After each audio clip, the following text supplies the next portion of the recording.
4 ans que la cérémonie des Flammes s'impose comme la vitrine des cultures populaires, rap, R&B, afro-trap.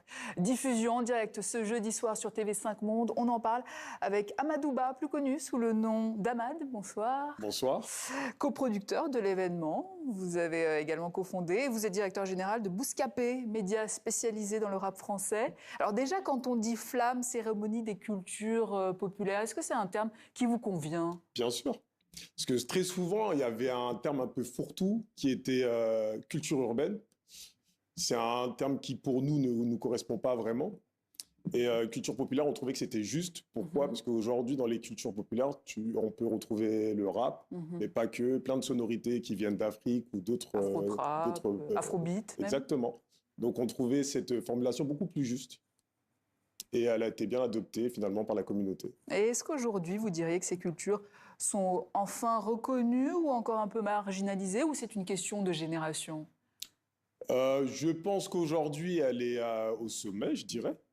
Parce que de la même manière que le rock a influencé toute la pop culture dans les années 80-90, dans les années 2000, pour moi, aujourd'hui, tout est clairement influencé par le rap, parce que nous, on appelle les cultures populaires. Donc je pense que ça ne s'est jamais aussi bien porté. Et l'enjeu de cette cérémonie Flamme, quelle est-elle? Célébrer. Célébrer cette culture, prendre le temps de célébrer, c'est des choses qu'on prend de moins en moins de temps à célébrer les choses. Il y a des prix qui vont être remis à des personnes qui vont les remporter, mais au-delà des prix, d'avoir des belles performances et célébrer cette culture, c'est un moment important pour nous. Il y a plus de 25 artistes, par exemple, qui vont performer. Qui vont performer, bien sûr. Des noms, peut-être? On aura La Fouine, L2B, qui d'autre encore j'ai plus les noms. La Fouine, L2B, Théodora qui sera présente. On aura c'est déjà pas mal. Donc des performances inédites, un Spotify super chaud. Est-ce que vous pouvez nous en dire plus? C'est ça, en fait, on avait Spotify qui est notre partenaire principal. On avait pour ambition d'aller encore plus loin dans les shows. Donc on a un super show de L2B qui invitera plusieurs artistes avec eux à performer sur scène. Et on appelle ça le Spotify Super Show. Et dans le programme, vous disiez qu'il y a des nominés, il y a des votes. Parmi les nominés, vous avez des noms? Parmi les nominés, on a Théodora, on a Gims, on a L2B, on a La Rafleuse, on a pas mal d'artistes.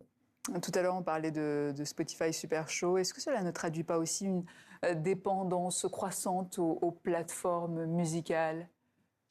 Oui, clairement. De toute façon, tout a changé avec l'arrivée du streaming, très clairement. C'est ça qui a dopé en fait les ventes rap et les ventes des musiques issues des cultures populaires et qui a fait qu'aujourd'hui, on arrive à ce résultat-là. Diffusion aussi sur France Télévisions et TV5 Monde.